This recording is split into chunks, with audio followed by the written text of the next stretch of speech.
Hello வணக்கம், இது உங்கள் சிவி ஜோன். சொல்லலாம் எப்படி இருக்கீங்க? இப்போ பார்த்தீங்கன்னா லைவ்ல ஒரு பெரிய சம்பவம். அதாவது இந்த பிக் பாஸ் சீசன் 9ல இந்த வாரத்தில் வந்து கேப்டன் வந்து பிரவீன் குமார் வந்திருந்தார். உங்களுக்கே தெரியும். பிரவீன் ராஜ் என்ன பண்ணாரு, அவருக்கு வந்து சூப்பர் டிலக்ஸ்ல போறதுக்கு ஒரு வாய்ப்பும் நாமினேஷன் ஃப்ரீ பாஸும் வந்துட்டு போன வாரம் நடந்த ஜூஸ் டாஸ்க்ல வந்து வின் பண்ணாப்ல. சரி, அந்த டாஸ்க்ல வின் பண்ண விஷயங்களை வந்து தலையா இருக்கும்போது யூஸ் பண்ண முடியாத பட்சத்தில் அதை நீங்கள் யாருக்கு கொடுக்க போறீங்க அப்படின்னு கேட்கும்போது ஃபர்ஸ்ட் கலை கொடுத்தார். ஓகே, நல்ல சாய்ஸ் தான். ஏன்னா ஆல்ரெடி பேசியிருந்தாங்க, அவர் அங்கே போனால் நல்லா சாப்பிடுவார் அப்படி இப்படின்னு நினச்சார். ஆனால் கலைக்கு கொடுத்ததுக்கப்புறமா அவரும் தேங்க்யூன்னு சொன்னதுக்கப்புறம் பிக் பாஸ் வந்துட்டு ஒரு முறை யோசிச்சு பாருங்க, சொன்னதுக்கப்புறமா யோசிச்சுட்டு நான் கனிக்கு கொடுக்குறேன் அப்படின்னு சொல்லிட்டார். செம்ம காண்டாயிட்டாங்க எல்லாருமே.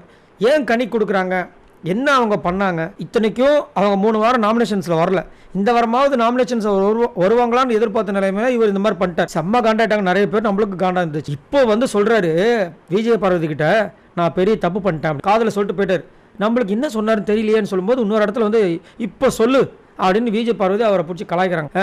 நான் அன்றைக்கி எவ்வளோ தூரம் படித்து சொன்னேன். அவங்க நடிக்கிறாங்க, அவங்க பண்ணுற விஷயங்கள் ஒரு குரூப்பை சேர்த்து ஒரு விஷயம் பண்ணிட்டு இருக்காங்கன்னு நான் எவ்வளோ வாட்டி சொன்னேன். நீ கேட்டியா அப்படின்போது ஆமாம் புரியுது, எனக்கே தெரியுது. நான் வந்து அந்த கிச்சனில் ஒரு சம்பவம் பண்ணணும், ஏதோ ஒன்று பண்ணணும்னு சொல்லிட்டு கணிக்க பண்ணேன். ஆனால் இப்போ அவங்க குரூப்பாக சேர்ந்துட்டு ரொம்ப ஒஸ்ட்டாக பிஹேவ் பண்ணிட்டு இருக்காங்கன்னு சொல்கிறேன். இப்போ பிரவீன் ராஜுக்கு புத்தி வருது. ஆனால் என் மனசில் சொல்கிறேன், நான் அந்த நாமினேஷன் ஃப்ரீ பாஸை மனசார கொடுக்கணும் அப்படின்னா கண்டிப்பாக நான் விஜய் பார்வதி தான் கொடுத்துருப்பேன்றாரு. யோ இப்போ சொல்லி நான் பிரயோஜனம் போயா அப்படின்ட்டு இதுக்கு மேலே ஒழுங்காயிரும் அப்படின்றாங்க. அதுக்கு அவரு இல்லை ஏன் என்ன விளையாட்டு முடிஞ்சிச்சானே, இதுக்கப்புறம் நாமினேஷன் ஃப்ரீ பாஸை ஜெயிக்க மாட்டேன்னா ஜெயிக்கும்போது கண்டிப்பாக உனக்கு கொடுக்குறேன் அப்படின்றாரு.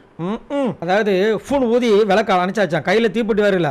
ஏன் இதுக்கப்புறம் தீப்பெட்டி வராதா, அப்போ நான் ஏற்றி உனக்கு நான் வந்து இது பண்ணுறேன் அப்படின்னு முடிஞ்சு போச்சு, இருட்டாகி போச்சு. இப்போ என்ன பேச்சு அப்படின்ற மாதிரி இருந்துச்சு. பட் இருந்தாலும் இப்போவாது புத்தி வந்துச்சு அப்படின்ற மாதிரி இருந்துச்சு. உங்களுக்கு என்ன தோணுதுன்றதை சொல்லுங்கள். பிரவீனோட இந்த மாற்றத்தை பற்றி என்ன நினைக்கிறீங்க? மறக்காமல் கமெண்ட்ஸ் பண்ணுங்கள். பாய் நண்பர்களே.